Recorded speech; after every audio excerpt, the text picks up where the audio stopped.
এরকম জলে বালি দিয়েছি এখানে শুধু ভর্তি। আচ্ছা, আমি আর একটু থেকে দেখছি, মানে কতটা হয়তো ঘর ধুয়ে গেছে এখন, তার জন্য ওর জন্য হতে পারে। একটার পর থেকে ধরুন পূর্ব দেখেন। ও, এইটা তো একটা ইউনিক করেছেন দাদা। এই যে নেট দিয়ে তার উপর পাটকাঠি দিয়েছেন, আর বাঁশ দিয়েছেন, আর অ্যাঙ্গেল দিয়েছেন। বাসটা দিয়েছি পরে সাপোর্টে, হ্যাঁ মেইন হচ্ছে অ্যাঙ্গেলটা দিয়েছি, পরে যদি টিন ফিন অ্যাডজাস্টার লাগালে একবারে লাগিয়ে দিতে পারবো।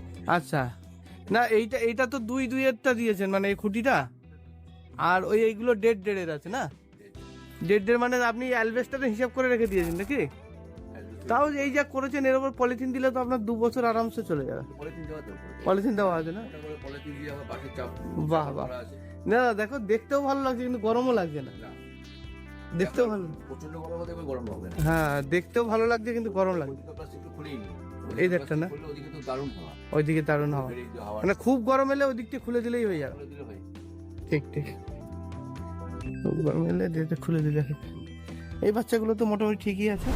এগুলো ঠিক আছে, এগুলো মোটামুটি সবই ইয়ে আছে, এগুলো ঠিক আছে। চেয়ার আস্তে আস্তে টনিক, ওই লিভার টনিক, তারপরে একটা দিয়েছিলাম। এই কালার আস্তে আস্তে আসছে, কিন্তু এটা আস্তে আস্তে হয়তো স্নান করিয়েছে বা ভিজে আছে বলে এরকম লাগছে, কালার আস্তে আস্তে চলে আসছে।